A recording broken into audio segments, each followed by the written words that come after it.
चलिए आज हम लोग चलते हैं क्वेश्चन नंबर 21 से। पिछला वीडियो में क्वेश्चन नंबर 20 तक हो गया था। तो क्वेश्चन नंबर 21 में बोला है कि सूर्य ग्रहण कब होता है। सूर्य ग्रहण कब होता है? अमावस्या के दिन, पूर्णिमा के दिन, किसी भी दिन, चतुर्थांश चंद्रमा के दिन। सूर्य ग्रहण कब होता है? तो आपका चंद्र ग्रहण होता था पूर्णिमा के और सूर्य ग्रहण हो जाएगा अमावस्या के। क्वेश्चन नंबर 21 का आपका हो जाएगा ऑप्शन ए। क्वेश्चन नंबर 22 में बोला है कि पानी से भरे किसी बर्तन में पड़ा एक सिक्का किस कारण थोड़ा ऊपर उठा हुआ प्रतीत होता है। पानी से भरे किसी बर्तन में पड़ा एक सिक्का किस कारण थोड़ा ऊपर उठा हुआ प्रतीत होता है। प्रकाश के परावर्तन के कारण, प्रकाश के अपवर्तन के कारण, प्रकाश के विवर्तन या प्रकाश के परिक्षेपण।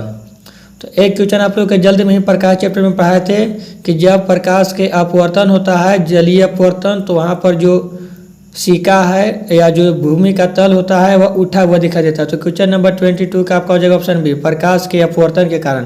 प्रकाश के अपवर्तन के कारण पानी से भरे बर्तन का जो पेंदा या सिक्का होता है उसमें ऊपर उठा हुआ दिखाई देता है। क्वेश्चन नंबर 23 में बोला है कि जल के अंदर पड़ी हुई मछली किस कारण से अपनी वास्तविक गहराई से कुछ ऊपर उठाई देती है। जल के अंदर जो मछली होता है वह किस कारण से ऊपर उठी हुई दिखाई देती है। तो ये भी आप लोग के पढ़ाए थे, प्रकाश के अपवर्तन के कारण। तो क्वेश्चन नंबर 23 का आपका हो जाएगा ऑप्शन बी, प्रकाश के अपवर्तन के कारण। प्रकाश के अपवर्तन के कारण जल में कोई भी चीज़ है या गहराई हो, कुछ भी हो, वो ऊपर उठा हुआ दिखाई देता है। क्वेश्चन नंबर 24 में बोला है कि किस गुणधर्म के कारण पानी में भरे बर्तन में डूबी हुई छड़ी मुड़ी हुई प्रतीत होती है। किस गुणधर्म के कारण पानी से भरे बर्तन में डूबी हुई छड़ी मुड़ी हुई प्रतीत होती है। परावर्तन, प्रकीर्णन, अपवर्तन या उत्प्लावन। क्वेश्चन नंबर 24 का जवाब दीजिएगा। तो जल में रखी हुई छड़ी मुड़ी हुई दिखाई देती है अपवर्तन के कारण। तो क्वेश्चन नंबर 24 का आपका हो जाएगा ऑप्शन सी। क्वेश्चन नंबर 24 का आपका हो जाएगा ऑप्शन सी, अपवर्तन। क्वेश्चन नंबर 25 में बोला है कि जब प्रकाश की किरण विरल माध्यम से सघन माध्यम में जाती है तो क्या होता है? वह सीधी चल जाती है, अभिलंब की ओर झुक जाती है, अभिलंब से दूर या इनमें से कोई नहीं। तो बोला कि विरल से सघन में, जब विरल से सघन में जाता है तो अभिलंब की ओर हो जाएगा, आपका अभिलंब की ओर झुक जाती है। क्वेश्चन नंबर 25 का आपका हो जाएगा ऑप्शन बी। क्वेश्चन नंबर 25 का आपका हो जाएगा ऑप्शन बी। क्वेश्चन नंबर 26 में बोला है पूर्ण आंतरिक परावर्तन होता है। पूर्ण आंतरिक परावर्तन कब होता है? जब प्रकाश हीरे से कांच में, जल से कांच में, वायु से जल में या वायु से कांच में। तो देखिएगा पूर्ण आंतरिक परावर्तन होने के लिए चाहिए सघन माध्यम से विरल माध्यम में, सघन माध्यम से विरल। तो आपका हीरा है सघन, कांच है विरल, जल है विरल, कांच है सघन, वायु है विरल, जल है सघन, वायु है विरल, कांच है सघन। तो आपको जिसमें विरल सघन, विरल सघन, विरल सघन, आपका कांच क्या है? सघन। और हीरा है सघन, कांच क्या है? हीरा के अनुसार विरल। तो क्वेश्चन नंबर 26 का आपका हो जाएगा ऑप्शन ए। क्वेश्चन नंबर 27 में बोला है कि इंद्रधनुष बनने का कारण है। इंद्रधनुष किसके कारण बनता है? वायुमंडल में सूर्य की किरणें जल बूंदों में परावर्तन द्वारा, वायुमंडल में सूर्य की किरणों द्वारा धूल कण के परावर्तन द्वारा, या प्रकाश के वर्ण विक्षेपण या प्रकाश का ध्रुवण। तो इंद्रधनुष 7 रंगों में बढ़ जाता है, 7 रंगों में बढ़ता है, यानी कि वर्ण विक्षेपण। Question number 27। तो क्वेश्चन नंबर 27 का आपका हो जाएगा सी, वर्ण विक्षेपण के कारण ही सूर्य के प्रकाश 7 रंगों में बट जाती है। तो क्वेश्चन नंबर 27 आपका हो जाएगा ऑप्शन सी।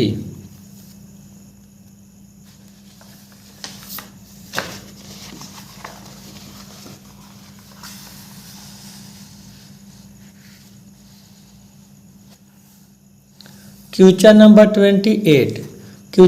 28 में बोला है कि मृग तृणा यानी कि मृग तृणा को मृग मरीचिका भी कहा जाता है। तो मृग तृणा उदाहरण है किसका है? अपवर्तन का, पूर्ण आंतरिक परावर्तन का, विक्षेपण का या विवर्तन का। मृग त्रिना किसका उदाहरण है? अपवर्तन का, पूर्ण आंतरिक परावर्तन का, विक्षेपण का या विवर्तन का? तो पूर्ण आंतरिक परावर्तन के कारण मृग मरीचिका या मृग त्रिना बनता है। आपका हो जाएगा ऑप्शन बी। क्वेश्चन नंबर 29 में बोला है कि पेट अथवा शरीर के अन्य आंतरिक अंगों के अन्वेषण के लिए प्रयुक्त तकनीक एंडोस्कोपी आधारित है। किस पर आधारित है? पूर्ण आंतरिक परावर्तन परिघटना पर, व्यतिकरण पर, विवर्तन पर या ध्रुवण पर? Question number 29। तो ये आपका हो जाएगा पूर्ण आंतरिक परावर्तन। क्वेश्चन नंबर 29 का आपका हो जाएगा ऑप्शन ए, पूर्ण आंतरिक परावर्तन। क्वेश्चन नंबर 30 में बोला है कि प्रकाश तंतु में किस सिद्धांत का उपयोग किया जाता है? प्रकाश तंतु में किस सिद्धांत का उपयोग किया जाता है? प्रकाश का प्रकीर्णन, क्रमिक अपवर्तन, व्यतिकरण, पूर्ण आंतरिक परावर्तन। प्रकाश तंतु में किस सिद्धांत का उपयोग होता है? प्रकाश तंतु में किस सिद्धांत का उपयोग किया जाता है? प्रकाश का प्रकीर्णन, क्रमिक अपवर्तन, व्यतिकरण, पूर्ण आंतरिक। तो प्रकाशिक तंतु में आपका हो जाएगा पूर्ण आंतरिक परावर्तन। क्वेश्चन नंबर 30 का आपका हो जाएगा ऑप्शन बी। क्वेश्चन नंबर 31 में बोला है कि सूर्य से प्रकाश का आंतरिक परावर्तन हो सकता है। सूर्य से प्रकाश का आंतरिक परावर्तन हो सकता है यदि वायु से कांच में जाए, वायु से जल में जाए, कांच से वायु में जाए, जल से कांच में जाए। क्वेश्चन नंबर 31 का जवाब दीजिएगा। आपको बोल रहे हैं कि जो आंतरिक परावर्तन है इसके लिए चाहिए सघन माध्यम से विरल माध्यम। तो ये आपका विरल से सघन है, गलत है। विरल से सघन गलत है। विरल से सघन गलत है। सघन से विरल यानी कि आपका क्वेश्चन नंबर 31 का आपका हो जाएगा ऑप्शन सी। क्वेश्चन नंबर 32 में बोला है कि चटका हुआ कांच चटकीला प्रतीत होता है। तो चटका यानी कि चिरका हुआ जो कांच होता है वह चटकीला यानी कि चमकीला क्यों दिखाई देता है? अपवर्तन के कारण, परावर्तन के कारण, व्यतिकरण के कारण या पूर्ण आंतरिक परावर्तन के कारण? तो चटका हुआ कांच दिखाई देता है पूर्ण आंतरिक परावर्तन। क्वेश्चन नंबर 32 का आपका हो जाएगा ऑप्शन डी। क्वेश्चन नंबर 33 में बोला है कि इंद्रधनुष कितने रंग का दिखता है? इंद्रधनुष कितने रंग का होता है? 7 रंग का, 10, 12, 5। क्वेश्चन नंबर 33 का जवाब दीजिएगा। क्वेश्चन नंबर 33 का आपका हो जाएगा ऑप्शन ए, इंद्रधनुष 7 रंगों का दिखता है। इंद्रधनुष 7 रंगों का दिखता है। क्वेश्चन नंबर 34 में बोला है कि आकाश का रंग नीला प्रतीत होता है। आकाश का रंग नीला प्रतीत क्यों होता है? विवर्तन के कारण, अपवर्तन के कारण, प्रकीर्णन के कारण या परावर्तन के कारण? क्वेश्चन नंबर 34 का जवाब दीजिएगा। क्वेश्चन नंबर 34 का आपका हो जाएगा ऑप्शन सी, प्रकीर्णन। आकाश का रंग नीला दिखाई देता है प्रकीर्णन के कारण। आकाश का रंग नीला दिखाई देता है प्रकीर्णन के कारण। क्वेश्चन नंबर 35 में बोला है कि वायुमंडल में प्रकाश के विसरण का कारण है। वायुमंडल में प्रकाश के विसरण का क्या कारण है? कार्बन डाइऑक्साइड, धूलकण, हीलियम, जलवाष्प। Question number 35। तो वायुमंडल में प्रकाश के विसरण का कारण है धूलकण। वायुमंडल में प्रकाश के विसरण का कारण है धूलकण। आपका हो जाएगा ऑप्शन बी। क्वेश्चन नंबर 35 का आपका हो जाएगा ऑप्शन बी। क्वेश्चन नंबर 36 में बोला है अंतरिक्ष यात्री को बाह्य आकाश कैसा दिखाई देता है? अंतरिक्ष यात्री को बाह्य आकाश कैसा दिखाई पड़ता है? अंतरिक्ष यात्री को बाह्य आकाश कैसा दिखाई पड़ता है? गहरा नीला, लाल, काला, सफ़ेद। Question number 36। तो अंतरिक्ष यात्री को बाह्य आकाश काला दिखाई देता है। अंतरिक्ष यात्री को बाह्य आकाश काला दिखाई देता है। क्वेश्चन नंबर 36 का आपका हो जाएगा ऑप्शन सी।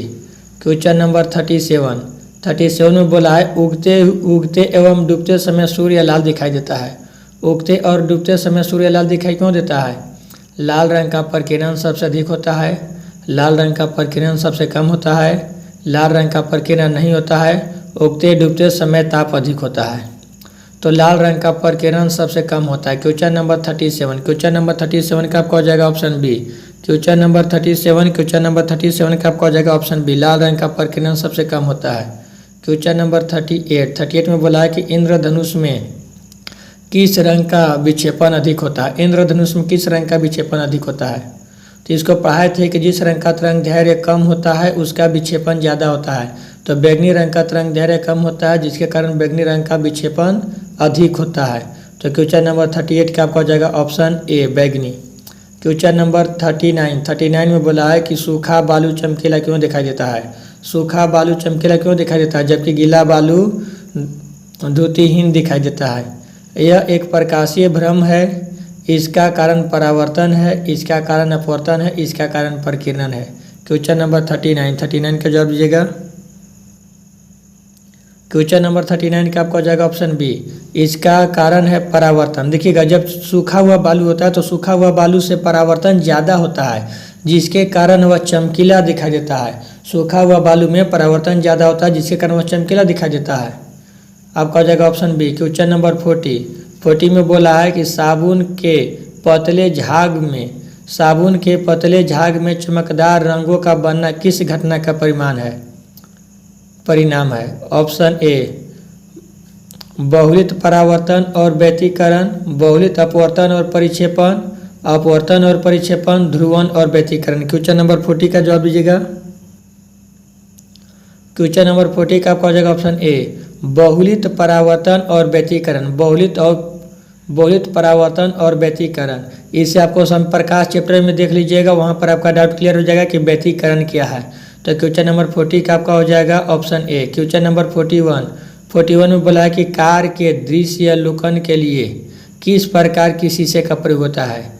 बोला है कि कार में दृश्यावलोकन के लिए किस प्रकार के शीशे का प्रयोग होता है। अवतल दर्पण, बेलनाकार दर्पण, उत्तल दर्पण, समतल दर्पण। दृश्यावलोकन मतलब होता है साइड मिरर के रूप में। तो कार में साइड मिरर के रूप में किस दर्पण का प्रयोग करते हैं, या पीछे के दृश्य देखने के लिए। तो साइड मिरर के रूप में पीछे का दृश्य देखने के लिए प्रयोग करते हैं उत्तल दर्पण। क्वेश्चन नंबर 41 का आपका हो जाएगा ऑप्शन सी।